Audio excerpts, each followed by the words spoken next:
Добро вечер. Среда, 10 април, 21 часот и 8 минути. Ова е печат на неделата. Јас сум Сашо Ордановски.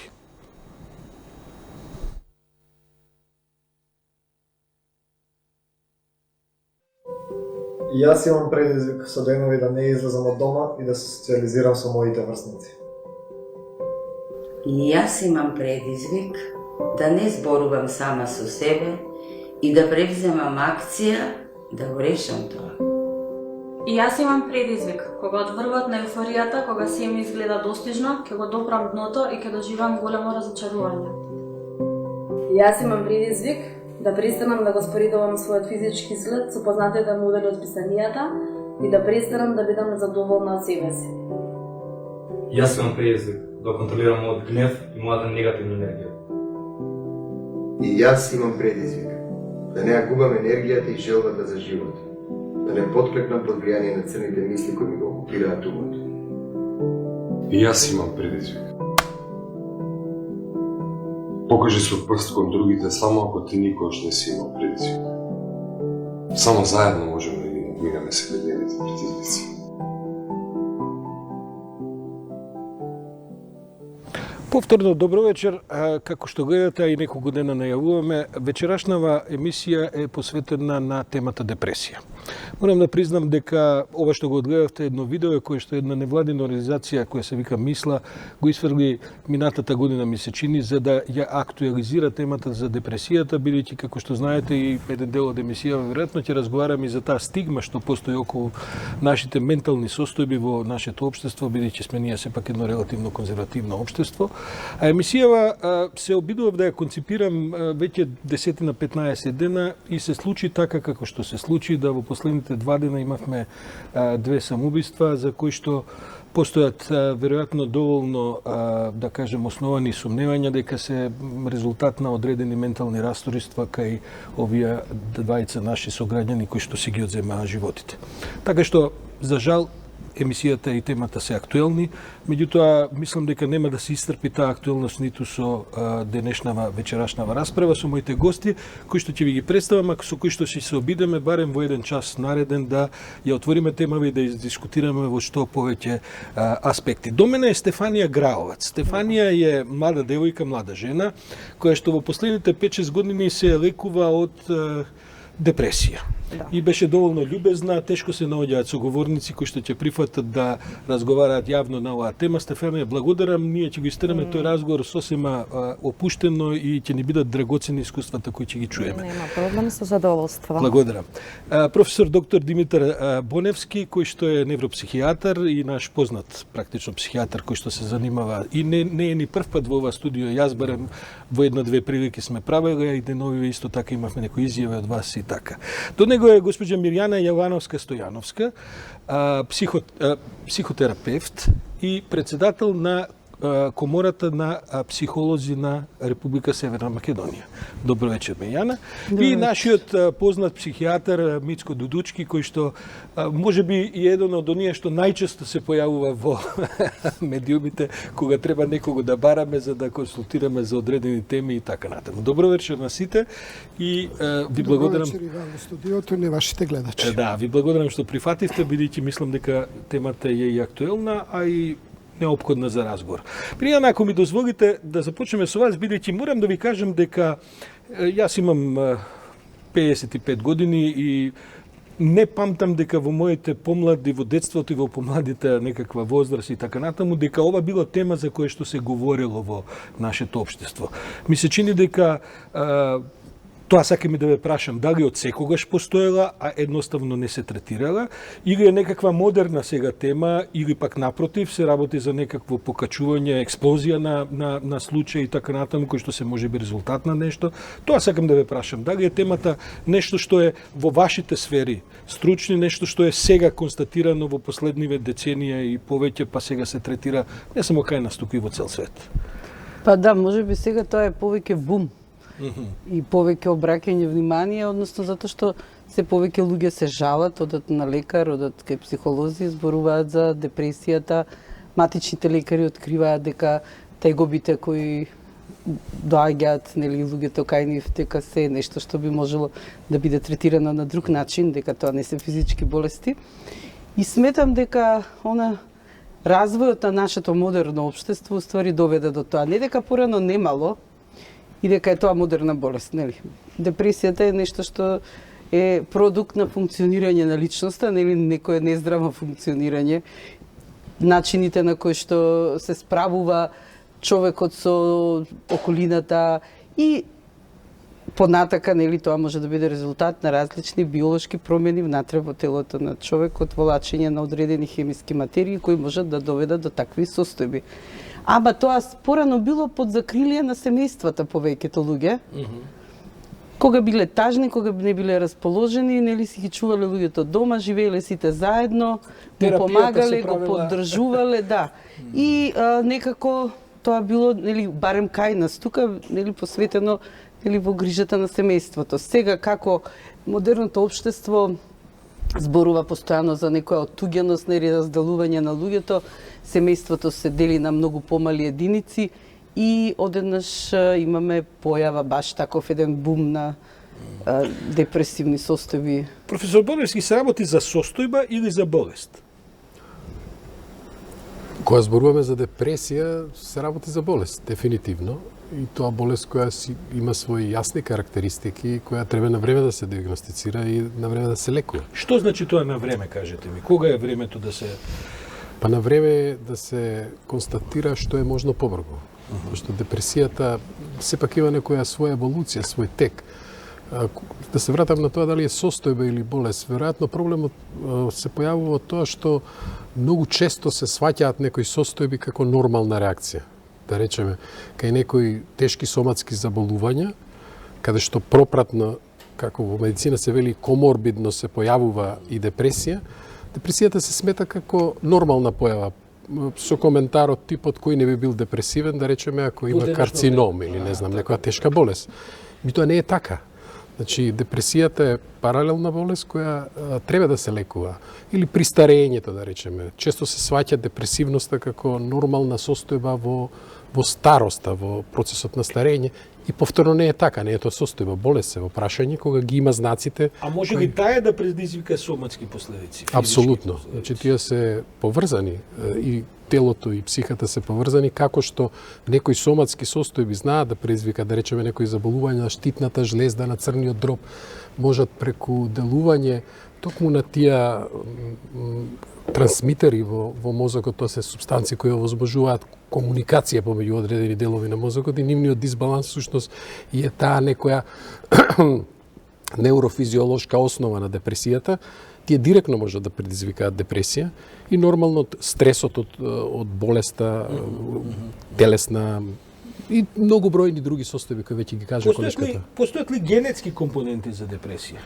Бидејќи јас се разбира сум лаик во темата, но велат дека има и такви... Ако се сложиме со фактот дека организмот е производ на генотипот и на средината, тога сигурно предвид ќе ги земеме и генетските фактори во некои семејства, во некои групи на луѓе, па дури во некои цивилизации има поголема инциденца, тоа е стапката на појава на депресивност кај популацијата, се разбира генетските фактори се битни. Меѓутоа, исто така битни се енвироменталните фактори, фактори кои влијаат на околината. Тука се рековме, генетските фактори, воспитувањето, поддршка од семејството, отуѓување еден од друг во време на ова сеопшта алиенација, ендокрините фактори, неурохуморалните фактори, соматските болести, што ги спомна колегата Боневски. Ние имаме астмата и депресијата одат рака под рака, хипотереозата, некои форми на карцином, сенилната депресија, емулативната старечката депресија, депресијата после раѓање, како велиме, постпартална депресија, дури и психотичка депресија, значи и ендокринолошките, и генетските фактори, и факторите на средината многу влијат врз патогенезата на депресијата. Додека се извинувам сам, додека работев на ВМА, ние имавме една крилатица, велевме prije no što utvrdite da ste depresivni, pogledajte da možda niste okruženi idiotima. A to znači влијание на средината, на околината, затоа што некогаш зборот може да ве подигне, зборот да ве убие, како во поезијата на Бранко Мијковиќ. Ви благодарам. Јас овој момент би сакал да ја повикам приголот на колешката Андреа Чобанова, во кој што практично се состојат сите овие податоци, за да не морам јас да ги цитирам и така натаму, за состојбата со депресијата во ова денешно модерно време и во нашето општество. Секој пети човек во одреден период од животот развива симптоми на депресија. Брзиот начин на живот, безпарицата, невработеноста и осаменоста се само некои од причините кои на луѓето им ја земаат насмевката од лицата. Крајниот резултат од секојдневието, навидум ситни проблеми, придонесува да се зголеми бројот на пациенти на психијатриските клиники. Светската здравствена организација предупреди дека до 2020 година депресијата ќе се искачи на второто место на скалата заболувања според бројот на луѓе засегнати и онеспособени за секојдневните активности, веднаш по кардиоваскуларните заболувања. Во најлош случај, депресијата може да доведе до самоубиство. Таа сега е втора водечка причина за смрт меѓу 15 до 29 годишна возраст. Карактеристично за депресијата е дека 2/3 од лицата со депресија не бараат нужна помош. Депресијата е отприлика 2 пати почеста кај жените отколку кај мажите. Шансите дека ќе добиете депресија се поголеми ако имате некого во блиско сродство со диагноза на депресија. Над 90% од лицата кои извршиле самоубиство имале некое ментално пореметување. 80% од луѓето со клиничка депресија забележуваат подобрување во квалитетот на животот по лечењето. Најголем процент се во возрастната категорија од 40 до 45 години. Тивката епидемија, како што ја нарекуваат поголемиот дел од експертите, и во нашата држава зема голем замав. Претходните статистики на Институтот за јавно здравје покажуваат дека за 5 години, во периодот од 2010 до 2015 година, бројот на овие лица кои болнички се лекуваат пораснал за околу 37%. Се уште не се познати сите симптоми на депресијата. Според моменталните истражувања, во поголем број се истакнуваат генетските, психолошките и социјалните симптоми. Најчести се психолошките, кај нив имаме чувство на безнадржност, безпомошност, страв, песимизам и недостаток на самодоверба. Сето ова се одразува на невообичаено однесување, односно потешкоти при остварување контакт со други луѓе и нормално функционирање. Ете, тоа е прилогот на колешката Чобанова, бидејќи имаме тројца практичари во студиово. Ние на времето одгледавме низа филмови од Холивуд во кои што терапистите и практично психијатрите беа редовен составен дел на речиси секој втор филм, бидејќи таму од тој живот што тие го водеа, гледавме дека сите негде имаат потреба да одат и малку ментално да вежбаат за сопственото здраве. Ве прашувам, еве, професор Боневски, кажете ми, забележувате ли зголемување на пациенти и ние слушаме дека 2/3 од луѓето не сакаат да се обидат, да се диагностицираат. Вие во вашата пракса во последните години имате ли пораст на случаи? Да, секако бројот на луѓето кои се јавуваат кај професионалци, кај психолози, кај психијатри за да побараат помош, расте. Проблемот е во тоа што бројот на луѓето кои доаѓаат е незадоволителен во однос на бројот на луѓето кои страдаат од депресија. Значи, постои еден расчекор во тоа, како што беше кажано во вашиот прилог, тој расчекор во светот е присутен. Кај нас е уште поизразен и секако дека е проблем таа стигма, таа непријатност на луѓето да воопшто зборуваат за некаков психички проблем. Кај нас е срамота да бидете. Се уште психијатрите и психолозите се третираат за лекување вие на можете да имате инфаркт, срамни. можете да имате било какво телесно заболување, тоа не е срамно, меѓутоа ако имате било каков психички проблем, луѓето чувствуваат некаков притисок, се чувствуваат одбележени, етикетирани и веројатно тоа е еден од проблемите на кои мораме сите да работиме и ние професионалците и вие како медиум. Доктор Стојановска, тоа е едно од целите и на оваа емисија. Една ваша колешка ми вели, најмладиот пациент, кој е иначе практичар, клинички психолог, најмладиот пациент ми има 13 години со веќе 5 обиди за самоубиства. Во која состојба доаѓаат кај вас? Гледате ли некакви подраматични, да кажем, симптоми и така натаму? Забележувате ова што професор Боневски го говори? Па да, доаѓаат луѓе со секакви симптоми, нели, барејќи помош секаде. Работите во тоа што ние како психолози треба точно да можеме да одредиме кои се луѓе за да останат кај нас, а кои би требало да ги препратиме понатака, односно да бидат да добијат медикаментозна терапија, да биде, значи ако е лечење, да биде во соработка со психијатри, со потполн, да кажем, третман што треба да го добие, затоа што ако се такви тешки состојби, ако ние имаме дојде клиент кој ќе даде таква анамнеза, нели ќе каже дека нешто такво се случува, тогаш не треба да ризикуваме воопшто и да мислиме дека било што може со психотерапија или со психолошко советување да се... Забележувате ли намалување на возраста? Дали помлади луѓе ви се обраќаат? Како е?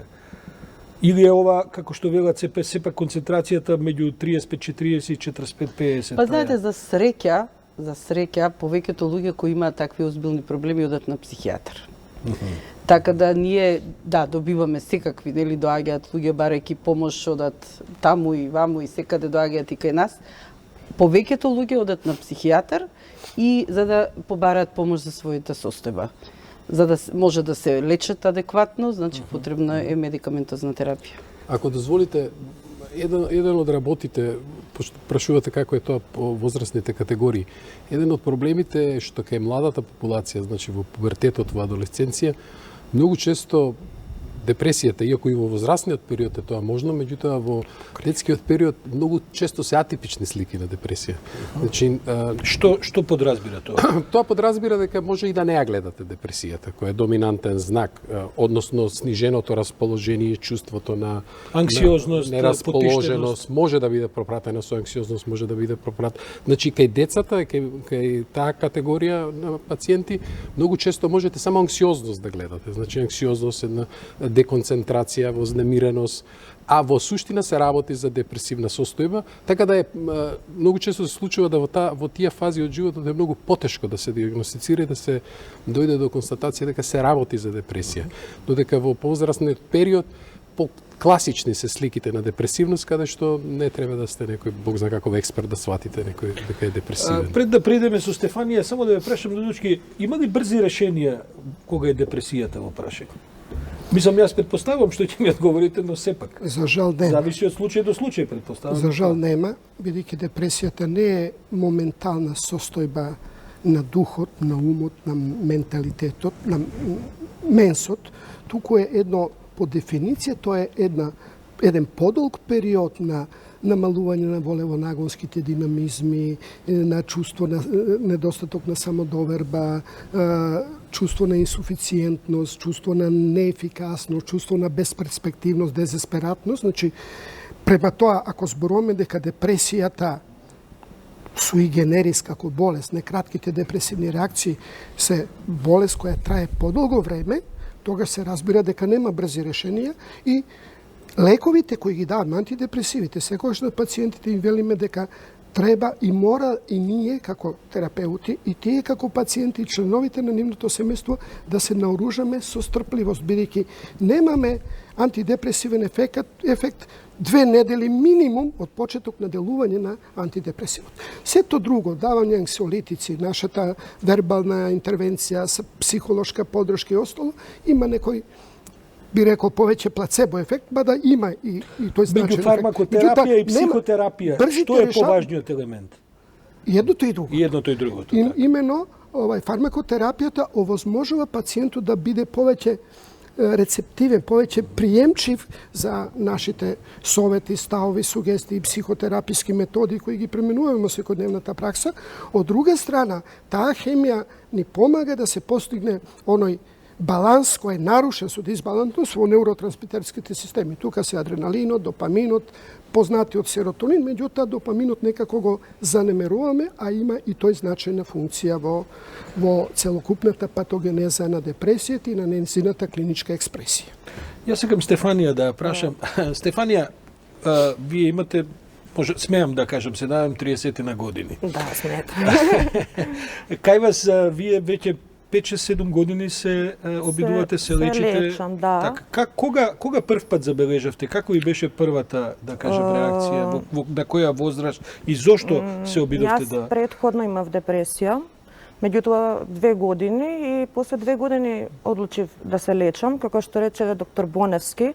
Многу е важно да се на време да се открие кај младите депресијата, затоа што секој обид за самоубиство е веќе доцна. Значи на време да се открие за да не се појде по пороци, за да не избегаат во алкохолот, во дрогата и во сите тие можни начини да си ја намалат болката. Тоа често се случува, често е симптом. Другата особено во последно време кај младите тие не знам табли некои кои што подоцна само им ја влошуваат состојбата и ги донесуваат до момент кога сакаат да извршат самоубиство, кога тие апчиња веќе не помагаат и кои што се непроверени. И подов на психијатар. Кој ви помогне? Ви помогне ли некој? Разговаравте ли со некого или самата бевте доволно иницијативна да отидете на психијатар? Искрено мислам дека немав некоја помош. Немав некоја помош. Самата отидов на психијатар, не знаев точно што ми е, знаев дека нешто не е во ред. И подоцна отидов на повеќе психијатри, бидејќи никогаш не верувам само на еден доктор и сите ми ја диагностицираа, значи, таа болест.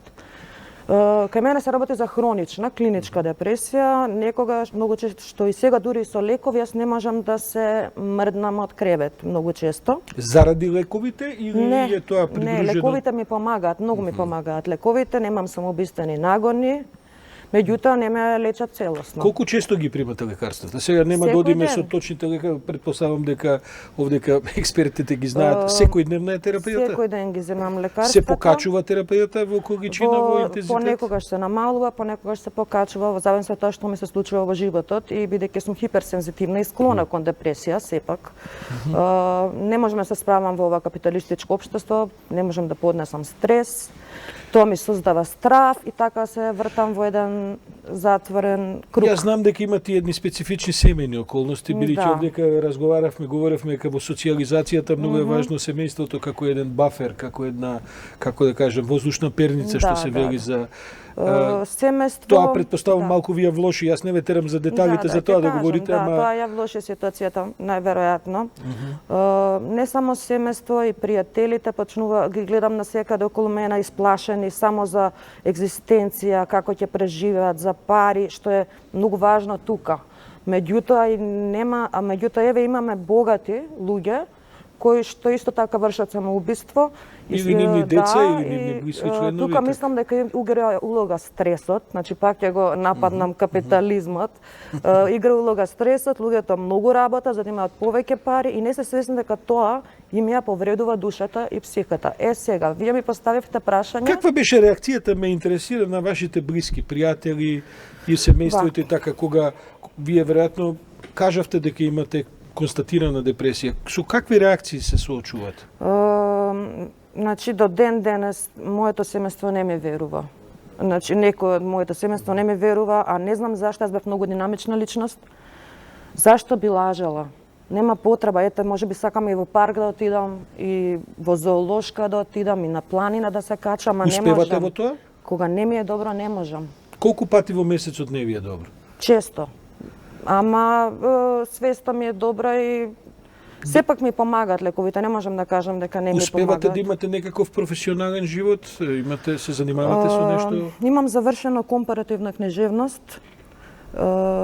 Имам проблем, тоа е, значи светска книжевност, проучување, споредбено. Имам проблем што на сите можни работни места ми кажува дека повеќе од 3 збора не смеам да кажам.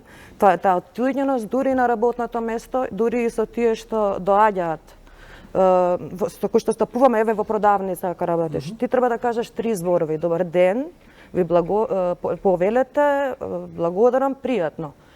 Луѓето се трудат да бидат роботи. Тоа е тој професионализам кој што не уништува. Знаете ли други, имате ли други пријатели со симптоми како вие што ги имате? Комуницирате ли со нив? Други пријатели. Знам дека и во здруженијето, невладината организација Мисла сте се активирали. Да, неодамна, не сум многу Ви помага ли тоа? Секако дека ми помага, затоа што тука сите луѓе отворено кажуваат за своите проблеми. Имам пријатели кои што имаат проблеми, меѓутоа ме напаѓаат. Ми викаат не ги пи лековите, ништо не ти е, и сите сакаат да те уништат, докторите. И едноставно мене некогаш ми е смачено да објаснувам дека не ми е добро, значи и сакав да кажам само дека имам повеќе типови на пријатели, имам пријатели од факултетот кои што ме разбираат, тие меѓутоа одлучија да се лечат со марихуана и со некои такви. Да, ќе дојдеме инаку сега до тие. Да, алтернативни медицини кои што секогаш ги гледам дека лошо им прават. Доктор Помарески, овие симптоми ви подсетуваат, е ли тоа една слика, да речеме, која што може да препознаете и кај други пациенти? Па да, што е битно може би да се каже дека не се сите депресии исти. Значи, веројатно тоа е еден од проблемите зашто многу некогаш се употребува погрешно депресија. Луѓето се и се што трпаат во тој кош за депресија, а некогаш па не ја препознаваат, затоа што депресијата не е тага, тоа веќе го спомнавме. Тагата е нормално една од 4 природни емоции кои ги имаме заедно со радоста, бесот и стравот. А депресијата е нешто што е подолготрајна една состојба и болест во суштина. Меѓутоа таа може да има различни манифестации. Некогаш, како што веќе спомнавме, може да не го гледате главниот симптом, може да доминира едно чувство на безенергизираност, чувство на немање на енергија да се справуваш со работите во животот, чувство на некаква несигурност, мисли кои обтоваруваат. Така да, некојаш може да доминираат телесни потешкоти кои се некаква организамот ги дава во преден план и често се прави, тоа е веројатно една од основните причини зашто тешкото препознавање и касното диагностицирање, што уствари го прави проблемот затоа што третманот што побрзо се почне, подобри се можностите да побрзо се излезе од тоа. Бидејќи депресивните епизоди во принцип се повторуваат. Значи луѓе кои веќе еднаш добиле некаква депресивна епизода во животот, шансите да тоа повторно се јави се многу големи. Само да ве прашам, ќе мораме да направиме кратка пауза за реклами, па ќе продолжиме и со другите гости, да ве прашам, добро, кои се перспективите на нашата гостинка? Како би изгледало нејзиното понатамошно, бидејќи таа вели дека и помагаат лекарствата, дека без нив, нели, Стефани, веројатно не би можела, но која е перспективата на лекувањето на една ваква состојба? Па перспективата... Не ве прашувам само за неа, се разбира, бидејќи не е ова лекарски преглед, но ме интересира во принцип, што сега понатаму? Кога веќе ќе се констатира, ќе се направи терапија и така натаму? Па третманот воопшто, било кој психолошки, психијатриски третман, психотерапискиот и медикаментозниот за било кое заболување, вклучително и депресијата, не подразбира само да се тргнат симптомите кај пациентот, кај индивидуата која страда. Туку напротив, се подразбира да на таа индивидуа и се помогне да комплетно го нормализира својот живот, да го подигне квалитетот на животот. Тоа е нешто што во последен период во психијатријата е тема број 1. Значи квалитетот на животот е нешто што е битно. Што помалку луѓе во болници, што повеќе во домашни амбиенти, во социјални средини. Терапијата мора да биде сериозна, терапијата мора да биде под контрола, таа треба да трае доволно долго, да речеме, било која депресивна епизода, минимум 9 до 12 месеци мора да биде третирана со антидепресиви.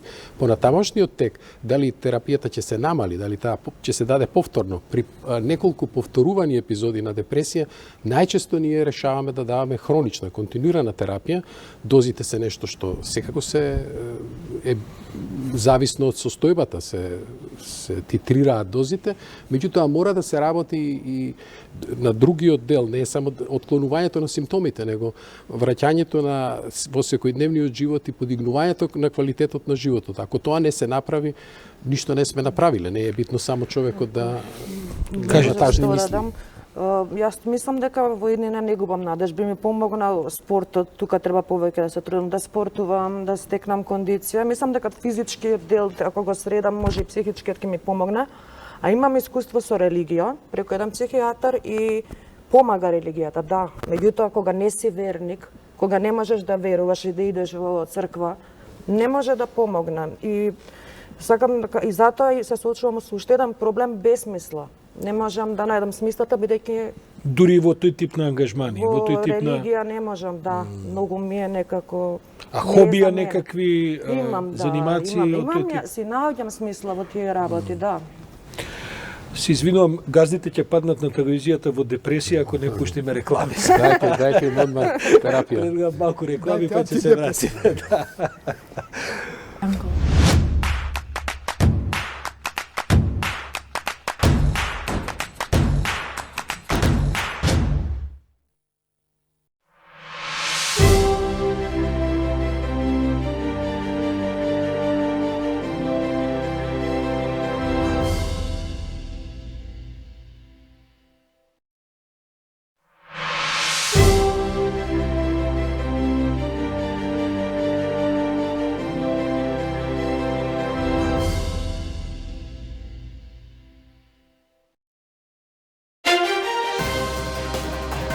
Кандидатите статираат, партиските лидери агитираат. Ацо Кабранов вечерва во отворено студио 1 со Ибрахим Мехмети.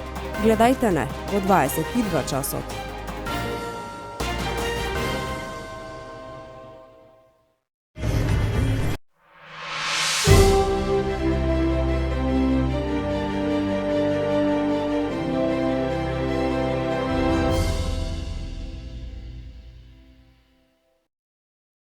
Пелистерка ви подарува апликација за здрав живот, здрави навики и здрави одлуки во 2019-та. Календар со спортски настани, културни случувања и празници. Организатор на вашите секојдневни обврски. Подсетник за тоа колку вода пиете во текот на денот. За здрави одлуки во 2019-та. Пелистерка. Со правилна програма, поддршка од околината и желба за успех, ниту еден сон не е неостварлив. New Me е за жени со свесен стил на живење во денешниот модерен свет, каде природната иновација и убав дизајн одат рака под рака. New Me е концепт кој ги менува животите на жените и нивната перцепција за невозможното. Среќна, здрава, задоволна. New Me, биди најдобрата верзија од себе. Во новиот број на неделникот Фокус ке читате: Афера Маѓар Телеком. Ке ги уловили СЈО Владо Бучковски, Али Ахмети и Муса Џафери. Не можеме заедно напред ако татковината повикува само македонци. ВМРО ДПМН не скара со грците. Наред се бугарите. Тодор Александров е новиот воин на конј. Читајте Фокус за нештата да станат појасни. За сите ваши ставови, лајкови и коментари. Бесплатен VIP Go Social, пакет со неограничен интернет за омилените социјални мрежи. Гледајте, коментирајте и постирајте, без да трошите од вашиот месечен интернет. Плюс, изберете Honor смартфон за одлична цена. Само со VIP Postpaid. VIP, член на A1 Телеком Австрија групацијата.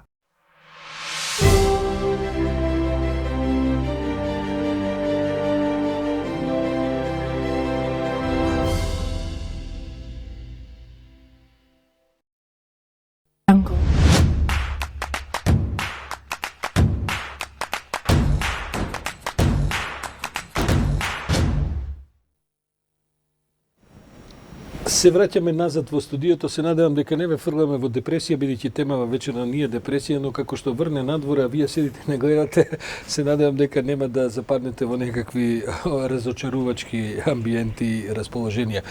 Би сакал да продолжиме со еден формален карактер на целата оваа на третманот на депресијата.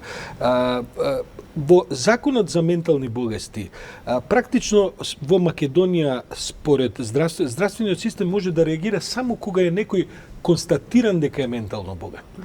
Практично не постои шанса да тоа на некаква превентивен начин се третира. Знам дека и вие сте говореле за тој проблем во законот и кој произведува потоа и други проблеми. Се уште е тоа така? Има некаква иницијатива да се менува тој? Па, имаме иницијатива, нели, направена и стратегија, национална стратегија, за ментално здравје, кое што имаше иницијатива баш Таа е усвоена од творците. Усвоена, имаше иницијатива да најдеме заеднички јазик, да седнеме, да зборуваме нешто, да се договориме, што за сега не е уште реализирана, ме се надевам зашто постои добра волја. Заеднички јазик со државата? За тоа говориме? Со државата и со творците на таа стратегија, затоа што тој психолошки момент многу често се запоставува ние зборувавме еве дека депресијата може да биде предизвикана од многу влијание од надвор, нели од начинот на живење, од незадоволството, од стресот. Стефанија, меѓу другото, тоа вели, во овој систем не можем да обстанам. Да, по сите светски истражувања сега што се во правец на депресијата, дека за многу облици на депресија комбинираната терапија е нешто што навистина добро работи. Ама постојат некои одредени, јас ќе ги наречам состојби, затоа што не влегуваат во системот на болести, бидејќи луѓето доаѓаат со некои знаци на депресија, кои се во смисла на тоа да, доживеале нешто во својот живот, развиле некоја симптоматологија, се повлекуваат затоа што се премногу лути. Јас сум застапник на психолошката теорија, користат многу потиснување на емоциите, на доживувањата, на она што би сакале да го направат во животот. И сето тоа доведува до појава на таква некоја симптоматологија, која што, ако има соодветен психотераписки третман, може да се подобри без ништо. Сега, препознавање на таквите состојби е многу битно, заради тоа што може да биде слична со болест, односно каде што имаме биолошки промени во функционирањето на организмот. Доктори психијатри, ви имате мој термин кој што трае 15 минути. Имате ли вие време за овој тип на констатации продлабочени за кој било пациент? Јас за среќа немам шефови и немам директори кои ќе ми кажат дали ќе работам со еден пациент 10-15 минути. Јас велам и моите колеги од јавното здравство ги жалам од проста причина што немаат дури време да се поздрават со пациентите, а камоли да седат сериозно да работат она што добро го знаат, за што се стручни, за што се високо едуцирани, психотерапијата. Имено, за жал, сите овие глупави реформи, јас велам, здравството не ни е реформирано, тоа е деформирано, затоа што незналици, пацери, лаици, дунстери го водат здравството, без обзир на нивното академско знаење и звање. Секојаш е тоа редовно затоа биле што тоа... не ги слушаат искуствата од нас кои сме пред пензија, оние практичните. Јас велам селските доктори, затоа што мојот почитуван колега и пријател доктор Боневски, како професор, веројатно има многу помалку време директно да се посвети тет-а-тет работа со пациентот заради другите обврски, одошто ние лекарите кои директно работиме. И тоа е клучниот проблем, затоа што се изедначува работата во хигиена, трудова медицина, дерматологија со работа, да кажеме, на еден хирург, на еден интернист, на еден гинеколог или на еден психијатар. Имено, ситуацијата ни налага да посветиме на пациентот онолку време, онолку своето знаење, стручност, за да тој прво стекне доверба, да имаме еден, ние велиме, добар трансфер и контратрансфер, тоа се емоционална комуникација помеѓу терапеутот и пациентот. Тоа не можете да го постигнете за неколку минути. И познат сум како бунџи и велам, не можете така да правите во психијатријата. Тоа не можете да униформирате се, затоа што тоа не е така. И од таа причина, често, таквата на брза рака, квази психотерапија не дава резултати, не дава ефекти. Клучно е раната диагноза, адекватната терапија, во доволни дози, доволно долго и за спречување на рецидив, давање на терапија на одржување, дали ќе отеа 50-30% од тераписката доза. И тоа се златни правила во психофармакотерапијата кои треба да ги почитуваме. За жал, некои што и не ја кројат здравствената политика, тоа не го знаат, ама и не сакат да го слушат од оние кои тоа го знаат и го практикуваат. Професор Боневски, оваа диагноза стои ли за здравствениот систем и за здравствената политика? Па да, здравствениот систем секако се соочува со многу проблеми.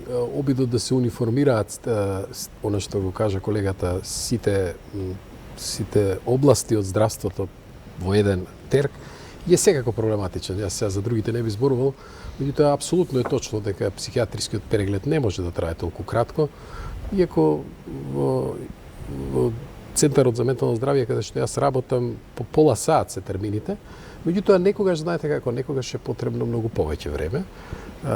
Не би се сложил со тоа дека не можеме да го најдеме тоа време ако сакаме, затоа што сепак е возможно да тоа се направи и мислам дека сепак зависи и од индивидот. Се сложувам со тоа дека треба да се направат напори за да се направат подетални програми во смисол на тие мој термин време на преглед и слично, во зависност од спецификата на одредена специјалност. Какво е искуството на пациентите? Вака, јас сум среќна. Ми се падна доктор пред пензија. Сега не знам после што ќе правам. Ми дава буквално онолку време колку што ми треба и што е најважно, нема судва, бидејќи некои доктори ги осудуваат пациентите и не може да се направи доверба. Јас можам на овој доктор да му кажам се и да не се чувствувам осудено и да се чувствувам разбрано. Да, и многу ми помага да се сносам со секојдневните проблеми. Колку често се тие треба? Колку често се случува? Јас одам кога имам потреба. Да. И понекогаш е кратко, понекогаш сат, 1 сат, зависи што ми се случува. Мора да се оди прво на матичен лекар, па упат, па или како е? Се зема еден упат од матичен доктор, упат од матичен доктор кој што важи цел месец. И мојот доктор е секогаш на располагање да отидам и да поразговарам со него и ја познавам мојата личност и со сите поинаку се однесува. Не ги калупира пациентите. Бидејќи сум била на повеќе доктори и знам дека ја прават таа грешка. Колку што јас памтам, на времето имаше многу повеќе центри за ментално здравје во државата. Сега не сум сигурен, вие работите, професоре, во таков центар, ама мислам дека во мноштво други градови тоа веќе не постои таа инфраструктура. Па не, мислам дека се уште постојат, не сум баш сигурен. Имавме повеќе, мислам дека во Куманово, мислам дека е затворено. Имаше, меѓутоа не функционира. Не функционира, бидејќи мислам дека дури во Битола нема, ако не се лажем, и во Прилеп, така се правеа напори, јако па замислете еден град како Битола нема. Токму заради она што претходно го зборуваме заради стигматизација на се што е психијатриски пациент, проблеми психолошки, психијатриски, секаде има проблем да се отворат тие центри. Инаку целата стратегија за менталното здравје беше заснована на таа така наречена психијатрија во заедница. Значи редуцирање на капацитетите на големите болници кои значат една сериозна дехуманизација на едно место да се собере толку број на пациенти кои многу долго се третираа, кратење на рокот на тие болнички лекувања кога веќе е неопходно да бидат лекувани и префрлање на третманот во овие центри за ментално здравје кои се отворени за популацијата за да они можат слободно тука да дојдат, па и развивање на тие патронажни служби и така натака, меѓутоа за жал тоа е во некаква регресија. Ние и поредно сме разговарале, менталните болести се втори по инциденца, што велите, така за честеност, после кардиоваскуларните, а државата мислам дека негде 2 до 4% од буџетот здравствен го дава за тоа, што се разбира сосема недоволно. Од друга страна, ние гледаме дека и заради стигмата, и заради целата таа една општествена состојба во која се наоѓаме, како да нема доволно внимание посветено од здравствените власти на овие проблеми. Ја би сакала нешто да коментирам, што мислам дека е многу важно. Во облизер на тоа како се донесуваат психијатриските диагнози. Ние сите знаеме, нели, кога идеме на лекар, кога кашламе и не ни е добро, лекарот ќе рече, добро, ќе идете да дадете урина, ќе дадете крв. Диши. Ајде, диши, значи ќе донесе на база на некои податоци, нели? Докази, фактички, ќе одреди некоја диагноза и ќе одреди врстова терапија. Ако терапијата не оди, ќе идете на брис од носот и грлото и така ќе ви одредат и така скоро за сите, нели, физички болести, да кажам. Што се однесува до психијатриските болести, психолошките состојби, а често пати диагнозите како се даваат? Без таков доказ. Врз основа на што? На впечаток, на проценка стручна, на што? Значи, единствен материјален доказ за тоа како, дали таа диагноза е исправна е психолошко диагностичко тестирање. А тоа го нема? Не секогаш. Или ако некогаш се случи, не знам како, мислам инцидентно или било како, или ако се одреди дека тоа е, ја мислам дека тоа нешто што е страшно потребно, баш заради тоа што зборувавме дека е многу тешко да се диагностицира депресијата. Како диагностицирате депресија? Во психијатријата имаме мерни инструменти, условно речено мерни инструменти, тоа се наши помагала од скала за клиничка глобална импресија со нашето знаење и искуство да ја процениме состојбата на пациентот, од друга страна не постојат психолошко-психијатриски тестови кои релативно брзо можеме да ги реализираме. Тоа се скалите за депресија, Бекова, Цунгова, да не ги набројам, скалите за анксиозност, скали за пратење на состојба на паничките напади, клаванс, да не набројам. Значи, постојат такви средства. Меѓутоа, оно што е битно, нашата струка, професијата, психологијата, тоа е уметност како што е пластичната хирургија. Тука треба да имате еден посебен сензибилитет, еден посебен пристап кон пациентот, полн со емпатија, со разбирање за неговите проблеми, со разбирање за неговите тегоби, со пациентот да чувствува дека може би прв пат го гледате, ама веќе го знаете, во секоја пора од неговиот психички живот сте продреле. И тој психијатриски арс, како го нарекам, тој филинг, таа некоја посебна сензитивност за страдањата и за психичката состојба, разбирање. Знаете, нема сочувство со пациентот да се загралиме заедно да плачеме. Туку емпатија да ги разбереме неговите проблеми, да навлеземе во неговата и свест и подсвест, да ги сватиме, да направиме кларификација, објаснување на сето она што пациентот го доживува, зошто го доживува и да му дадеме решение за сето тоа. Тодучки, имате ли вие колеги психијатри кои што се во депресија? Па ние сме како и сите пациенти. Меѓутоа, пак спомнуваме крилатица. Ние додека работиме, додека не работниот век, ги прашуваме пациентите како сте. А кога отидеме во пензија, а како сум јас? Тоа е одговорот на прашањето. Околу диагностиката. Психијатријата е точно дека не е екзактна наука, односно не може да се направи рентген снимка. Можете ви да направите рентген снимка, ама душата нема да ја видите. Меѓутоа не е точно дека во психијатријата нема јасни критериуми како се диагностицираат состојбите. Значи постојат диагностички критериуми за секоја состојба. Да речеме за депресијата за која зборуваме, два основни критериума се падот на расположението и губење на интересот и на задоволството од работите. Една од тие мора да биде, потоа имате уште 6-7 симптоми од кои одреден број мора да бидат присутни. Согласувам со тоа што колешката зборува, дека е добро секогаш да се направи комплетна психолошка елаборација и психијатриска. Веќе спомнаа колегите, значи постојат низа на инструменти. Тука е секако од полза и е секогаш многу битно и тоа да се направи. Клиничките психолози ги прават тие обсежни диагностички постапки, меѓутоа постојат и низа на скали клинички кои колегата Дудучки ги спомна, со кои се следи таа состојба. Можете и нумерички всушност да изразите некако и депресивноста и по тие скали, и тие се многу битни и за следењето на состојбата. Значи без такво следење практично терапијата нема некој смисол, затоа што врз основа на тоа вие одредувате како. Пред да ја прашам Стефани, во која состојба е фармакологијата? Напредна ли лековите за третман на овие болести? Што се однесува до депресијата, да. И мислам дека и ние тука релативно добро стоиме, затоа што има широка палета на антидепресиви со различни полиња на делување во однос на невротрансмитерските системи на тие супстанции во мозокот за кои веќе зборувавме, така да мислам дека тука релативно добро стоиме, дури оние што се на позитивната листа, мислам дека е пристојно. Стефани, да го употребам тој збор. Јас сум експерт во некои други области, како што се да речеме овие социјални мрежи, тој тип на комуникација. Јас пред да ги прашам колегите дали забележувате покаченост на луѓе кои што имаат проблем со тоа, как се твоите искуства? Сега ќе кажам, живееме во време кога секој втор, како што кажавте, има депресија. Меѓутоа, сите на социјалните медиуми се среќни. Кога ќе излеземе надвор, сите се трудат да бидат среќни и ја кријат депресијата, бидејќи никој не сака да се дружи со некој што шири негативна енергија. Мене тоа во општество многу ме смета. Ние сме луѓе и треба да се разбереме едни со други. Некогаш сме доле, некогаш сме горе. Сега, секој кога ќе види некој тажен, некој со проблем, бега од него, а не знае дека и тој може утре ќе има проблем. И многу ми смета таа како, да кажам, холивудска среќа што имаме благодарение на социјалните медиуми. Апсолутно лажна, со алкохол некогаш постигната, со дрога и Не е ли тоа асоциализација, а не социализација? Асоциализација лага и оттуѓување, што викате асоциализација, немаме блискост да се ги кажеме маките еден на друг, затоа што не смееме да имаме маки. Мораме да бидеме среќни.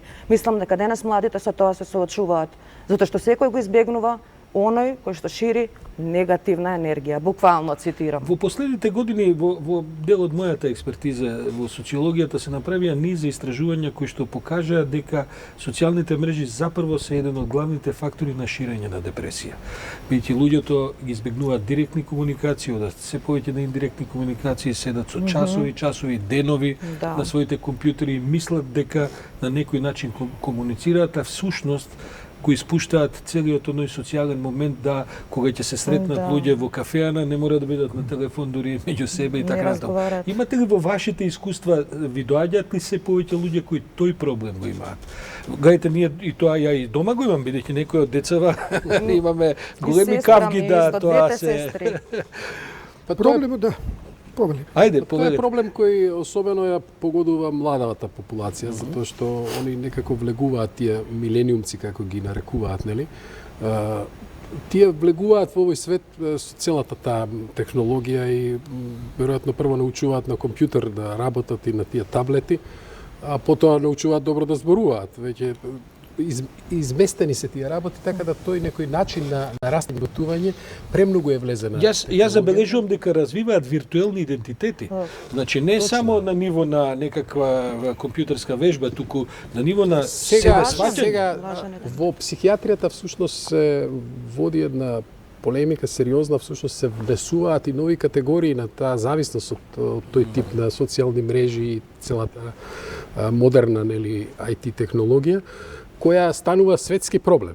Од една страна, нели, апсолутно е точно дека таа е многу корисна, има многу позитивни работи, меѓутоа негативните би рекол дека се некаде на исто ниво. Така да нешто се добива, нешто сериозно се губи во таа дехуманизација една се случува. Од мој аспект гледано, тоа е една сериозна дехуманизација затоа што нормалниот развој не верувам страда. дека имаме помлади гледачи вечерва, бидејќи тие се на своите компјутери, но можеби нема да се согласат со нас. Кажете, Дудучки, па ќе продолжиме. Штетата од ова IT технологија, од социјалните мрежи, таа е двократна. Едно што тие млади луѓе живеат во еден ирационален, виртуелен свет. А тоа води кон едно дереистичко, нереални начин на размислување. А дереистичкото размислување е кралскиот пат према психозата, па дури према депресијата. Од друга страна... Во која смисла? Објаснете ни за да можете гледачите знаете, ти имаат виртуелно една професорка на мојата ќерка која сега специализира психијатрија, тама е виртуелни пет идентитети момци, меѓутоа во реалниот живот нема ниту еден.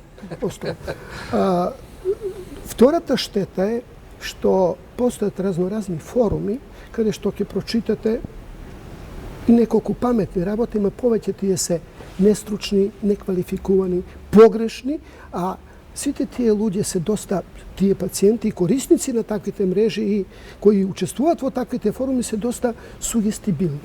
И тие буквално впиваат се тоа на што не е. Велат често младите луѓе, ме знаете, ние се што ни треба имаме на Google. Ма таму имате информација, ма знаењето не е тука. И моите пациенти ги советувам, често знаат да ни направат штета во терапискиот процес. И велам, знаете, се што ви интересира во врска со вашето здравје, во врска со вашата состојба, прашајте ги компетентните, стручните луѓе. Доста прават пријатели кои што имаат изучено болести, а немаат врска со тоа. Ма знаете, еден бивши министар, тој виртуелно оперираше, па тоа беше смејурија, да извинете. Јовановска Стојановска, повелете, какви се вашите искуства? Од психолошка гледна точка, ние секогаш се прашуваме зошто дошло до тоа. Зошто едно дете на 12 години е зависно од компјутер? Има ли некој кој не е зависно сега? Прво тоа да ве прашам. Па има, сигурно дека има. Добро. Има многу деца кои не се. Ние зборуваме секогаш за оние што на кои треба да им помогнеме. Зошто некој станал зависен? Зошто некој што живее во семејство станал зависен од компјутер, од лаптоп, од таблет, од телевизор? Зошто дете некој поминува 4 сати денеска да гледа телевизија? Како се случило тоа? Да. Ако живее во семејство, дисфункционалности на модерното општество. Да. Отугивањето што се случува во ова модерно општество доведува до тоа да материјалниот свет кој им се нуди на децата е замена за љубовта, за вниманието, за разговорот. Не постои дете што не сака да се гушка со мајка му и со татко му и да оди некаде со нив. Предпоставам родители и понекогаш не нема дома која треба се гушкаме, затоа што се обидуваме да обезбедиме некаква друга перспектива за тоа дете, која ако не има дома, не ќе можеме да им обезбедиме. Јас само се обидувам да опишам ситуацијата, а не да оправдам. Кажете ми, Стефани, каква е вашите искуства со социјалните мрежи? Со социјалните мрежи, искрено, јас не сум многу активна на социјалните мрежи. Не ми се интересни воопшто. Сакам само да кажам дека ми е многу жал за децата. Многу ми е жал и затоа што јас имам спомени. Јас, еве, сите вие имате спомени од детството. Нивните спомени што ќе бидат? Што ставале на Facebook ќе бидат нивните спомени. И тоа е многу тажно. И не знам стварно како да тоа сите да станат зависни од тоа. Мислам дека потребата за внимание најверојатно, за лајкови, за... Да, тоа е добра поента. Тоа е добра поента. Сакам да ги прашам докторите пред се и со тоа полека да привршуваме. Кажете ми, колку е алтернативната терапија препорачлива? Бидејќи гледам се препорачуваат од чаеви од куркума и марихуани, не знам во какви дози, до медови кои што се собрани од не знам какви шуми и така натаму. Колку е алтернативната медицина препорачлива? Тоа е адјувантна, помошна терапија, но основната терапија никогаш нема да изостане и не треба да изостане. И таа се состои од овие две компоненти. Психотерапија, психофармакотерапија и социотерапија. Што е целта на сето тоа?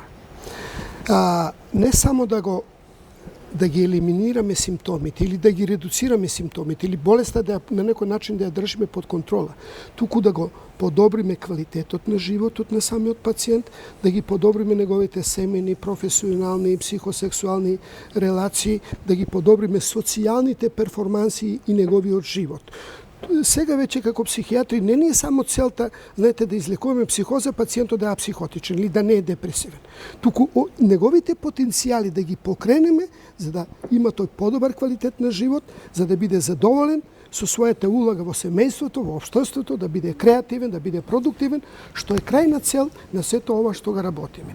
Тоа може би звучи утопија, меѓутоа тоа треба да биде крајната цел на она што го работиме како психолози, психијатри, психотерапеути и тврдам дека тоа не е неостварливо. Ако може на кратко само за крај да апелирам, бидејќи јас имам депресија, знам како е, до сите родители на децата со депресија или било кој или децата што пијат, или децата што прават бели, така кажано, да не ги осудуваат. Затоа што кај им е тешко, најлошо за нив е да се чувствуваат виновно, а секогаш се чувствуваат виновно затоа што со своето однесување нели предизвикуваат проблеми и се чувствуваат како товар и се чувствуваат неразбрано и би ги замолила доколку нешто направат лошо тие деца, нешто лошо да речеме, не скршат некој предмет или изразат некој бес, родителот да го разбере детето и да се и кога детето ќе се почувствува разбрано, нема да има потреба да ја изнесува таа агресија. Така би ги замолила да не ги осудуваат. Стефанија Гравац, благодарам многу за вечерашното гостување. Професор Боневски, госпоđo Стојановска Јовановска, се извидувам Јовановска Стојановска, доктор Дудучки, ви благодарам сите. Се надевам дека во изминатиот час и нешто успеавме да, ако ништо друго, ја осветлиме малку темава за овој голем број на луѓе кои што имаат овој проблем со депресијата или имаат блиски кои ги имаат тие проблеми, да се охрабрат, да побараат помош, да контактираат стручни лица, за да може да и на себе и на својата непосредна и поширока околина. И да го анимираме општеството, граѓаните, пред се здравствените власти, затоа што ова е сериозен проблем кој покрај белата чума има една депопулационен ефект што е погубно за една држава и за едно општество. Ви благодарам и за тој апел. Нашата следна, се надевам, средба со професор Боневски разговаравме. Сега во мај имате конгрес за посветен на деменцијата, кој што исто така една состојба која што мислам дека има исклучително растечки бројки во општеството, па се надевам со некој од вас или со други ваши колеги ќе изразговараме. Вам, почитувани гледачи, ви благодарам што бевте трпеливи, се надевам дека не паднавте во депресија. Ако сте биле во депресија, дека малку сме ве расположиле, останете со програмата на РНТВ, тоа е најдобрата терапија против вашите сите депресии. Јас сум Сашо Ордановски, ова беше печат на неделата за оваа недела.